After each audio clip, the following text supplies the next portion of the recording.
welcome to part 169 of the Yu-Gi-Oh! Master Let's Play series. Yeah, I couldn't really fit in a reminder for you all because like I didn't really know when I was gonna be doing this stream since today was a bit complicated. But I don't really need to go into that. So what I'll do first thing is some of the solo mode, and then I can do the news and all that.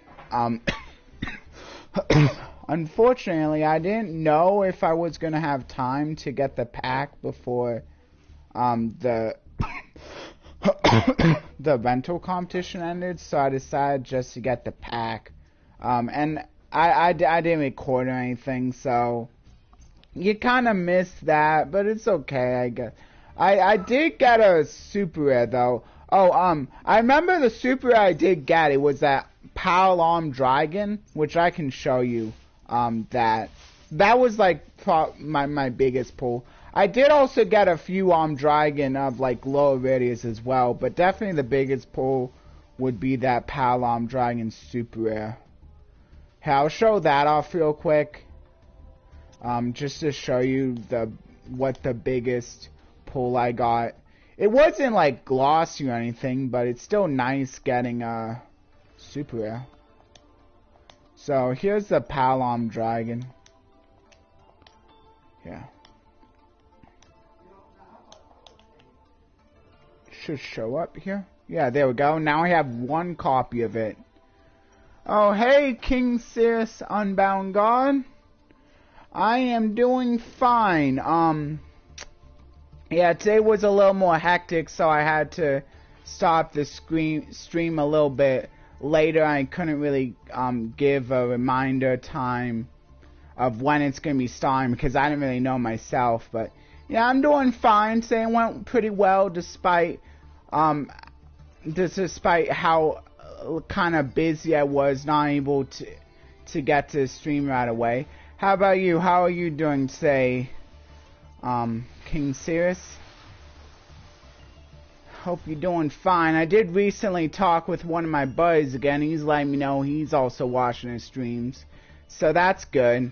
I don't think he left any comments yet, but I'm glad he's watching the streams. And I do check the impact sometimes. To see if anyone's clicking on the affiliate link up. They are, so at least people are seeing them, and it's going fine. But unfortunately, no one bought anything yet. But that's okay. At least it's working well for people. So King Sirius says, I'm doing good myself, and I've been playing Laval on Macedol. Oh yeah, Laval's a pretty fun deck. Especially like when you like activate Foolish Burial and you send the Flamvel lady that sends another fire that sends another Flamvel including herself, and then you can just send all three, and then you end the chain by sending just some other random Flamvel. I'm not sure if there's a specific one you need to send after that. But yeah, I think people still use that little bit of a one card combo when they can, because it's pretty good. It helps fill up your graveyard with a few Flamvels, and I know there are a few Flamvels that like to see others in the graveyard. Especially nice with Rekindling, because I know a lot of the Flamvels also 200 defense. So yeah, not bad. I'm still playing my Sprite deck myself with the Live Twins. It's pretty nice. And one of the things I did realize about this deck is that it makes the destroying mission a little bit easier, because now I got an easy way to destroy any card on the field. I mean, I also have Sprite Carrot and Sprite Red, which can let me destroy stuff, but Lila can also let me destroy stuff. And also being able now I kind of have as easier ways of destroying stuff with Red and Carrot, because I can just send off the Lila or the other evil twin and just special summon it back with the other one anyway. So I lose less advantage doing that. So not bad. But of course, I'll go to the solo mode now.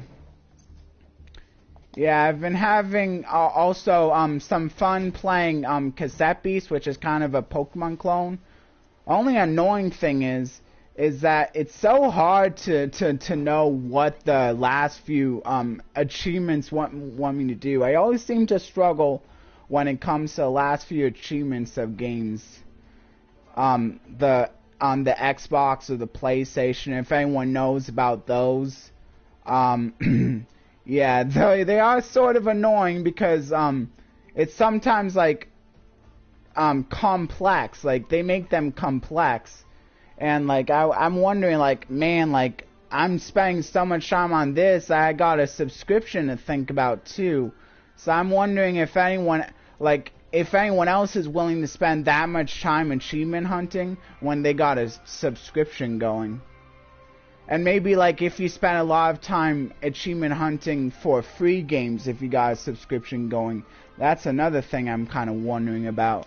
Yeah, here, I got the Land of Tenyi, so I'll go ahead and do that. I get the Protector, I'll go over that later. Just to give you a sneak peek. And then I got some, card arts that are going to be shown. So, of course, the 3 main ones again. Except for the Draco Masters, so they don't have the Draco Masters one. And I think I only played with the Link 4 once when I was doing Pure, so I guess Konami doesn't really value that card nearly as much. I guess it's a little bit hard to make it work once Link 4 though. Of course they have like almost all of the Tenyis too, like definitely a bigger focus on the Tenyis.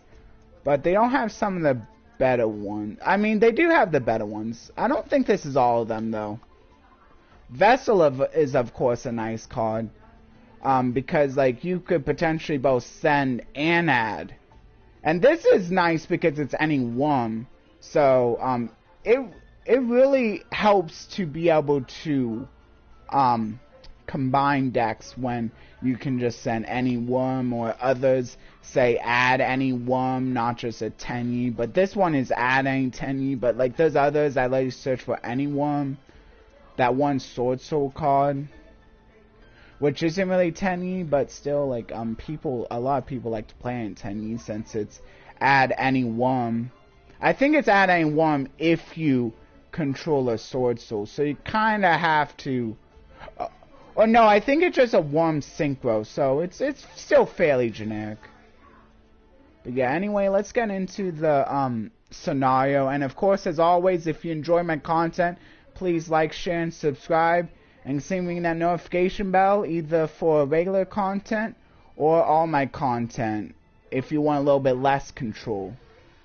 You can also say none for now and then do a different one right away if you're waiting for a specific game. Which I am planning to get into another game. I have a poll going. No one's voted on it yet, but I'm keeping it up for a few weeks. So hopefully some people see it and vote on it. Even if one person votes, I'll still go with whichever one gets the most votes. And just as a disclaimer, all of them are teens, so all of them aren't going to be too graphic, but still, like 14, of course, viewer discretion advised. I mean, I can always like say what exactly it's rated teen for, though, if anyone asks. Anyway, so it says the Berserker has walked away. Neither the fist of the boy infused with the Urchi nor the dragon created with water and wind by the ghost stood a chance. It barely made the Berserker flinch, and definitely not enough to defeat it. The battle was a complete defeat for the Tenyi style. It wasn't even a battle, it was like swatting away flies to him. But the Berserker could not be let loose siphoning all of the Vayne's power while using the techniques of the Tenyi style. Someone must stand up and defeat the Berserker. The master placed his hope in the two young kids. The master tells them two secrets that have never been spoken of. First, the Berserker's power is that of the Chi of Darkness. There are lands where anger and vengeance fester and create pools of negative Chi. That is the source of power for the Berserker. If you find that location, you shall find out where to find him.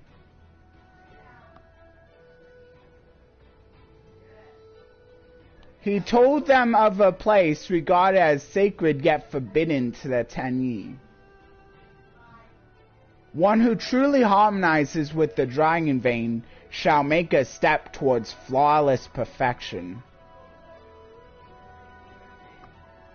For you two, as ones who encounter the Chi of Darkness, shall receive higher powers with the manifestation of Dragon Light. Soon the students left their master to visit the sacred place for the Tenyi.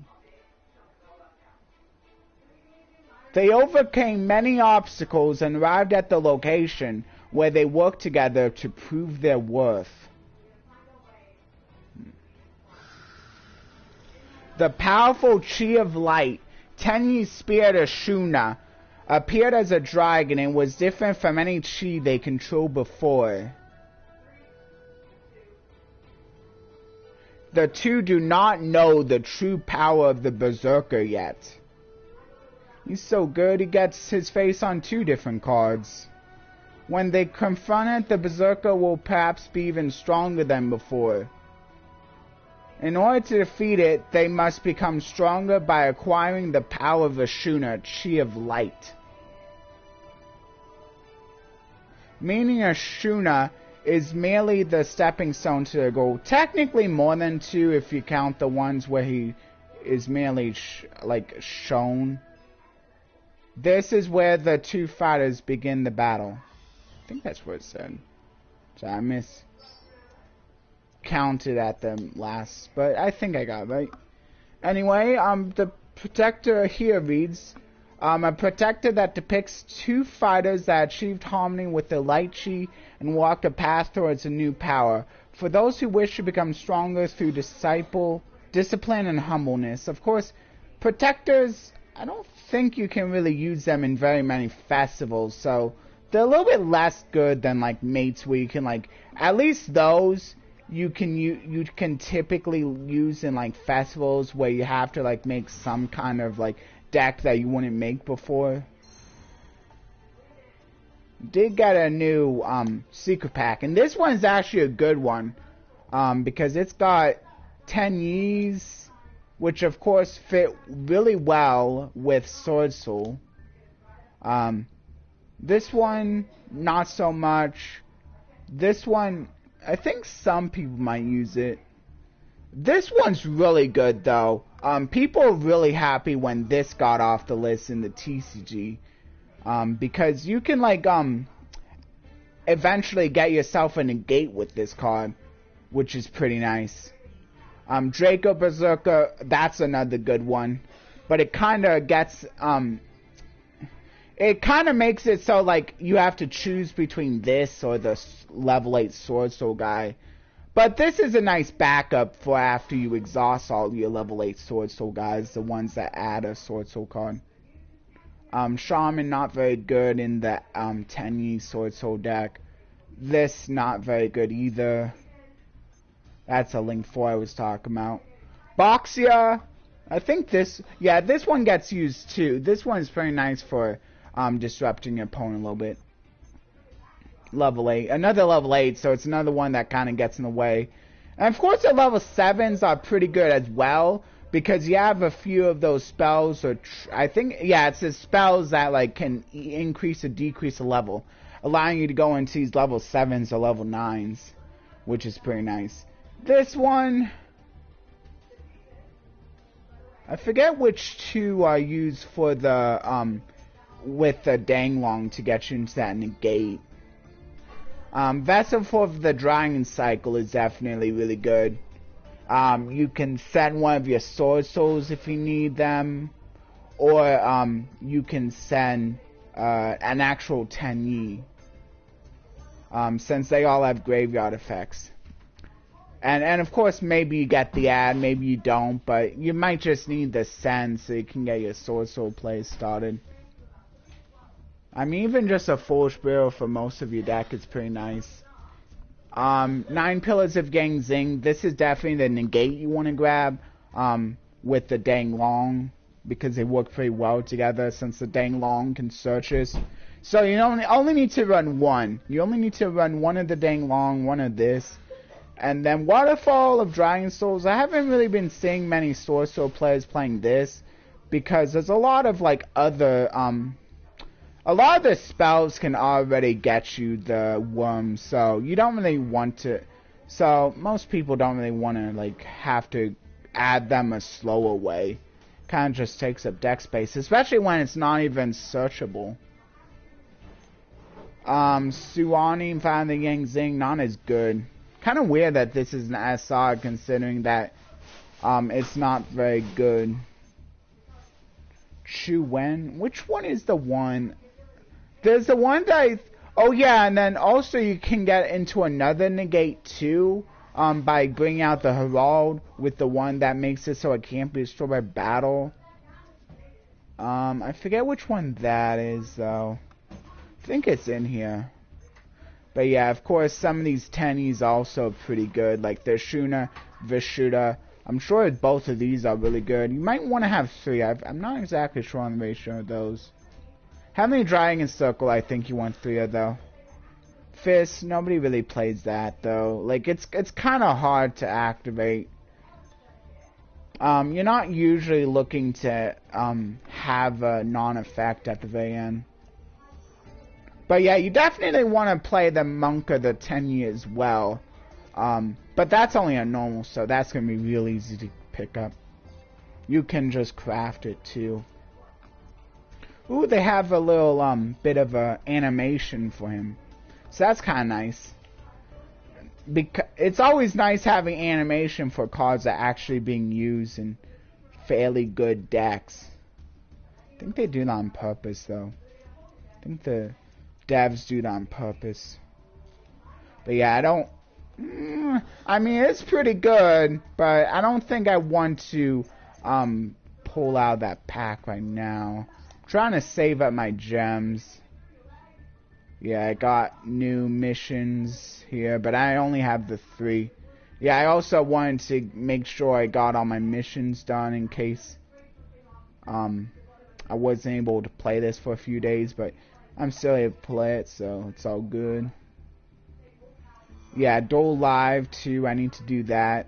I can do that just real quick. Just do the go in, back out trick. It always works. You can feel free to watch the whole thing if you want, but it's much quicker if you just go in. Of course, there's still loading time, but yeah, it's basically as long as it's loading is how long this is going to take. So it might load better on different systems, but for mine, it's pretty fast still, so I'm not too worried. And I end. Sometimes it takes a moment because if like you get it on the wrong frame and your opponent and the person's doing a bunch of stuff, it might have to run through all that before it goes out, but it's still fairly quick. Yeah, and I got both of those now.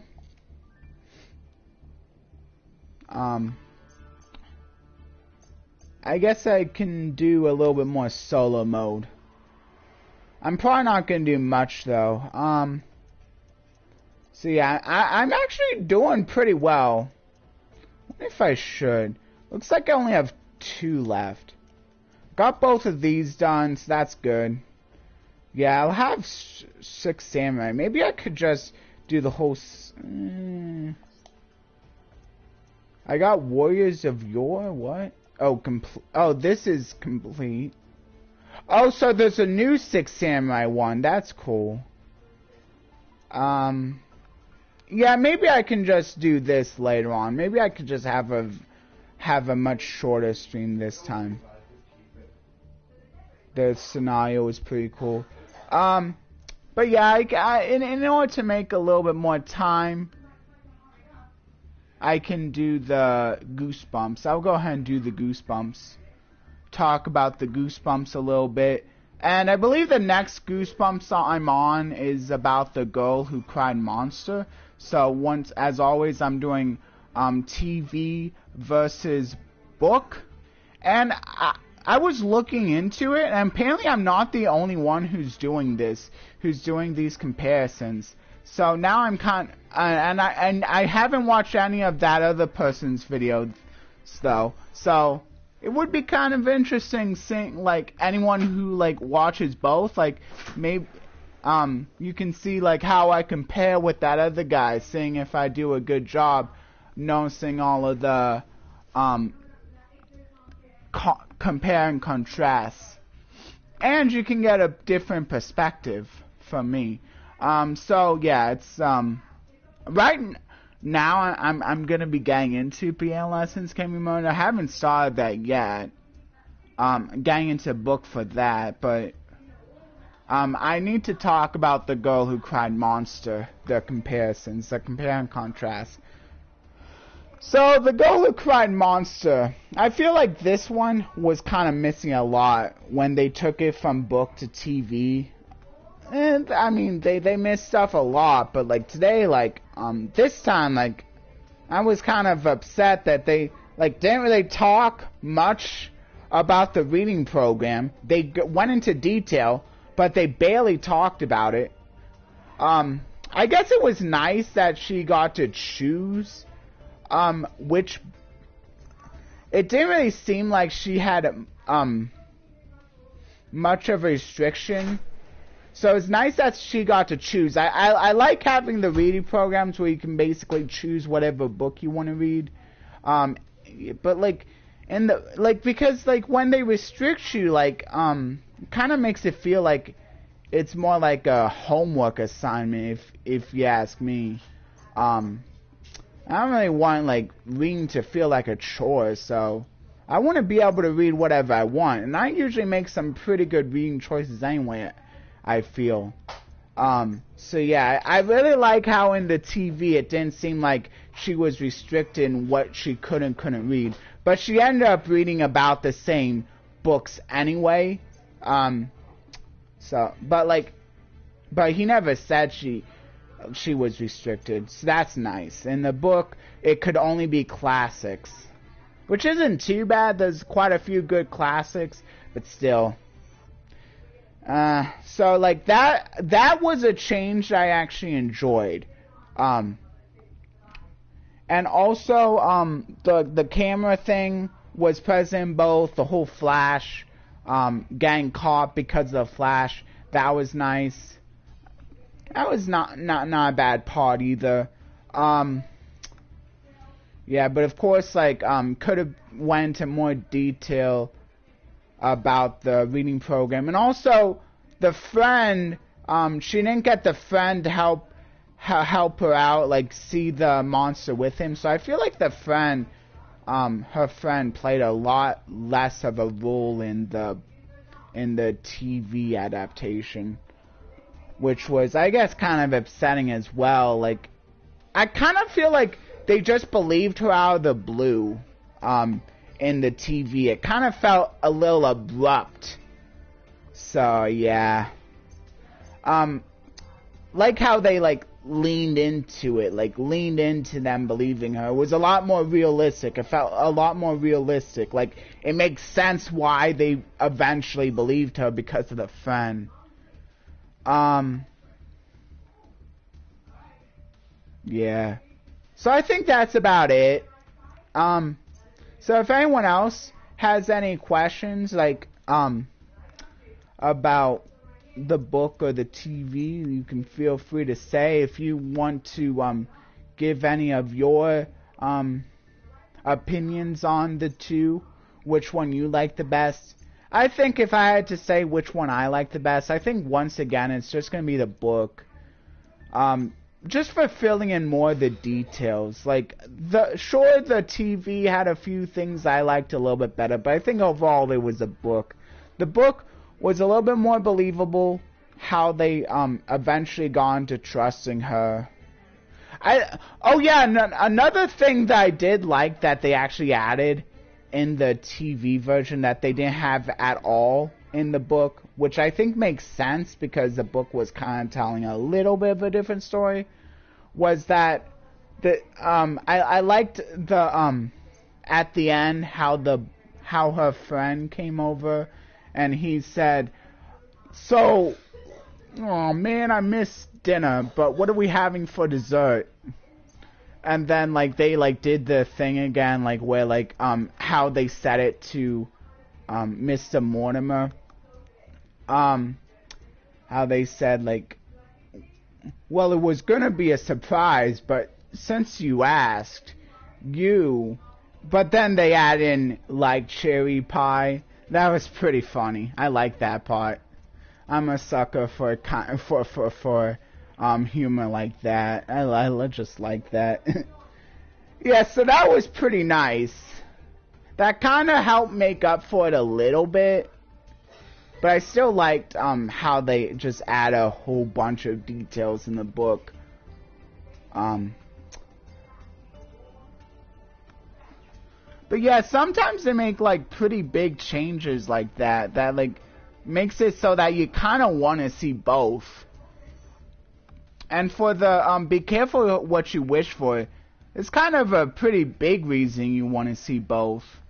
But I don't want to spoil it for you just yet. So I can go over that later. But if you want to sneak peek the next episode, the next episode I'll go over, book versus movie, book versus TV adaptation, is gonna be Welcome to Camp Nightmare. That's gonna be next week though. Okay. So there's that. Now I'll go into a pack opening. Yeah, this is gonna be a pretty short stream this time. I didn't have much to do with the solo mode. I'll just go into the pack opening. Yeah, I don't think any of these secret packs or selection packs I really care too much about. Oh yeah, one thing I wanted to mention is that I was thinking of like other milestone goals. Maybe I could like put them down in the community post. But the next one, or besides like the whole goal of like once I get to 100, I'll do another little special live stream for Mastodon. Or, I mean, I'm not. Yeah, no, I can. Maybe like another pack sort of thing. But besides that, I was thinking once I hit 250, I got a PlayStation camera, so I think I'm gonna try out a face reveal. Try that out. But that's gonna be once I hit 250. And unlike these like pack ones, just because they disappear, that won't have a time limit on it. So it's just whenever I hit 250. And then I can do another one that doesn't have a timer on it for when I hit like 500, 750, and then 1,000. 1,000's pretty big again, because as soon as I hit 1,000, I'm sure I'll be able to get it to be a partner with YouTube. Not that I really mind too much. I'm just happy that my friend Tyrone watches my videos, and if anyone wants to say hi to anyone in the High Table group, including Tyrone, you can feel free to message me on Facebook. You don't have to follow me or be my friend. And then I can talk to Tyrone about it. I'm sure we can find a spot for you, like, and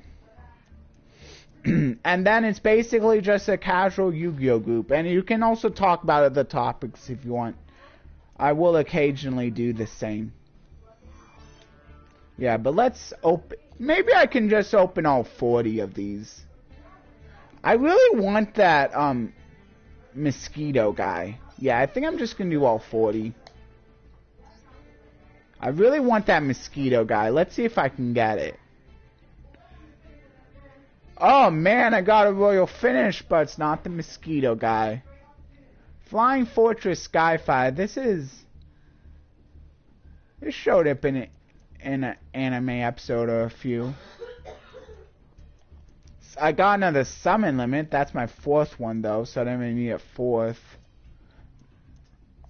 If they ever bring side decking into like Master Duel besides for those tournaments, which I'm not sure if they will, summon limit will be a pretty good card.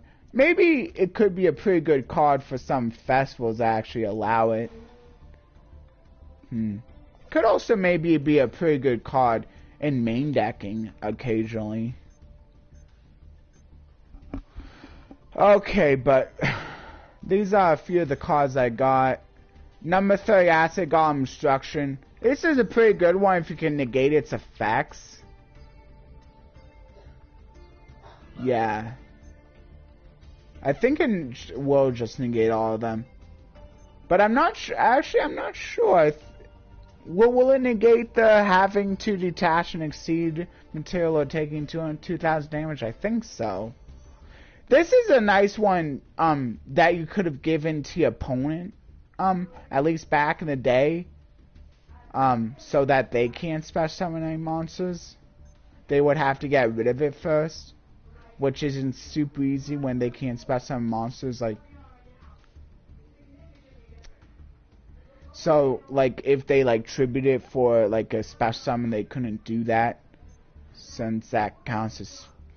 Since the special summoning is part of that. Yeah, something like that.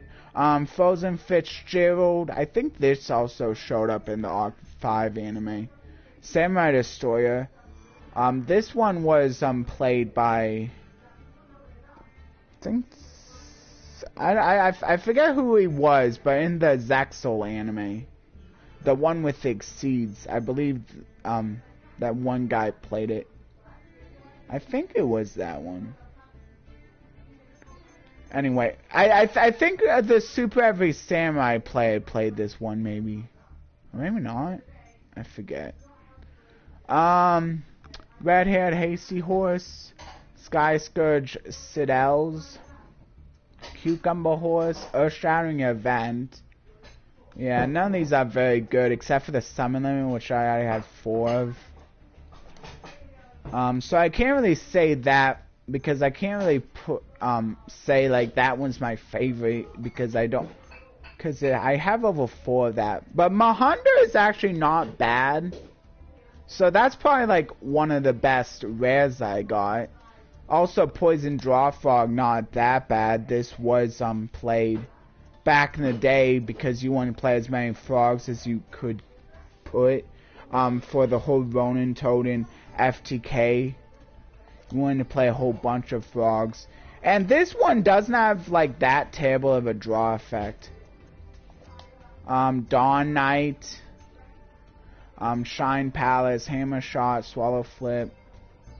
This one's a pretty nice one. It's kind of, oh yeah, and I heard someone talking about like, it's kind of funny that all of the ones that they're actually eating, all of the tokens that they're actually eating are ceramic, but the ones they're not eating are real, the real scapegoats. So that's kind of funny. White Magical Hat. So I mean, they were whole like eroding it to kind of like ease that up a bit, but they didn't care to errata the ones that they weren't eating, so they just have a mix of real and not real scapegoat tokens, and you like are like, well, they're obviously gonna eat those too, right? White Magical Hat. This was a really nice card back in the day too, because you just need to make sure you can get into mostly direct attacks so that you can get the discard. Assailant, Boar Soldier, Twin-Headed Wolf, Lord Poison, Dark Scorpion. That's kind of a fun, I think, deck too, but kind of hard to make work, that Dark Scorpion deck. Constella's I think this one was pretty good in Duel Links back in the day. And it gave way to the Stella Knights, which are actually pretty good.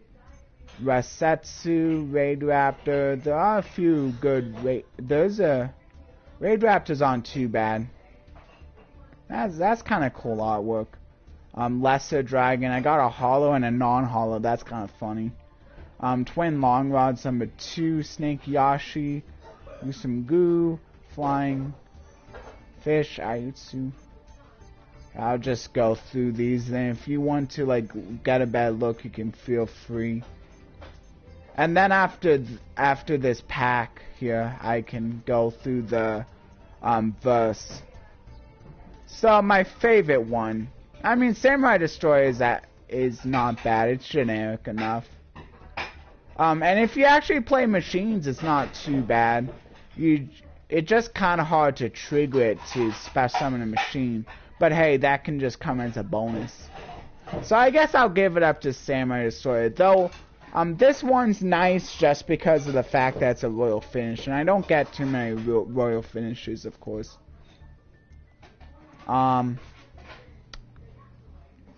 Yeah, I'm gonna have to stock up more on these legacy packs now that I only have 4. But I'll try to get to 10 before Sunday. I should be able to, because I pretty much play this every day, and it's not gonna be too hard to get 6 more. That's why I wasn't too worried.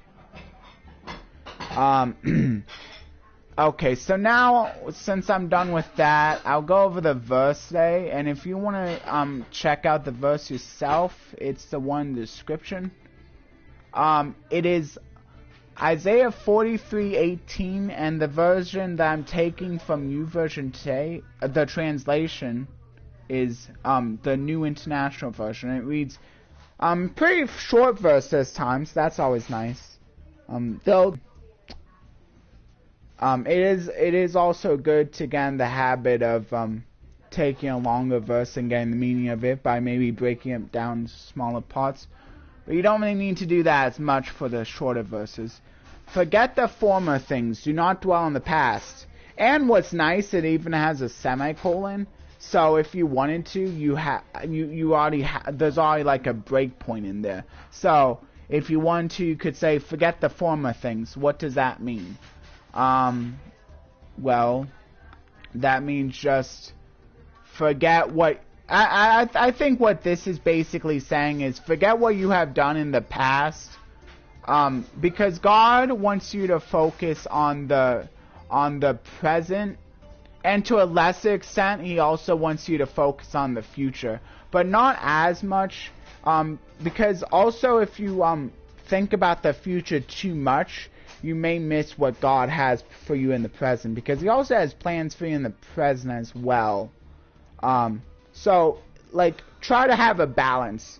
It's not saying that, like, you should just totally forget what you've done in the past, like, because some of your past experience can help shape what you do in the future.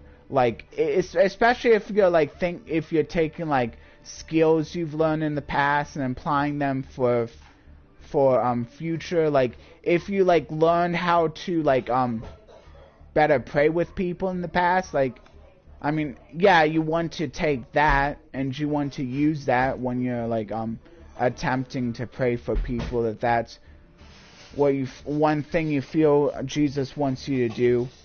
But yeah, like and some of your mistakes, like even the ones you made in the past, like that may help you, like by thinking of them, maybe not making them in the future. But yeah, don't dwell, just saying, like, don't dwell too much. And even like dwelling about like current mistakes could even be kind of bad as well.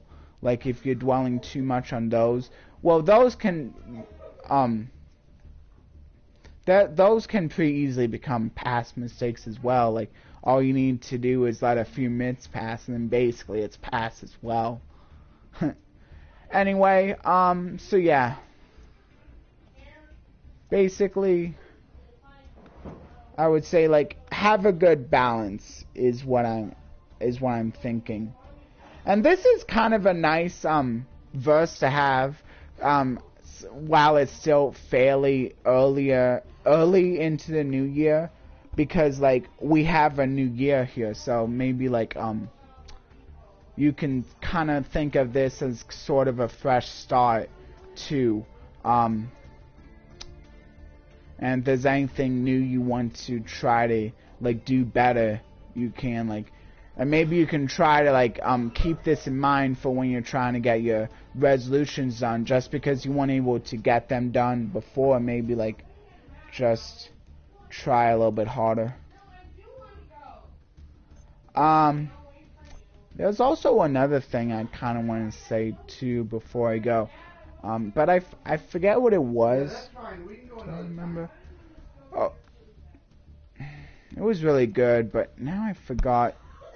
Oh well, it was something along the lines of like I just wanted to basically tell you guys that if you're struggling with any with anything spiritually, feel free to talk to me about that as well. Like, I'm not just here for Yu-Gi-Oh advice. If you want to talk to me about personal stuff in the realm of spiritual battles you can feel free, and I can try to help you out as best I can there as well. And if anyone wants to ask me about how I'm doing spiritually, you can feel free to ask in the comments on the streams, and I can try to answer that to the best of my ability as well. Hopefully I'm doing a pretty good job talking about my life at times, but I know I know I still need to work on like better connecting. Anyway, that's gonna do it for this video today. I hope you all enjoyed, and I hope a lot of you can make it for the next stream. And Tyrone, if you're listening to this one, I hope you're able to make it to one of my streams eventually and comment on them during the live stream if you can. And also, if you'd like to vote on the pool as well, that's totally fine. And that goes for any of the high table group members too. Just need a YouTube account. You don't even need a channel in order to comment or vote on my community posts. Anyway, that's gonna do it for today's video. Bye everyone.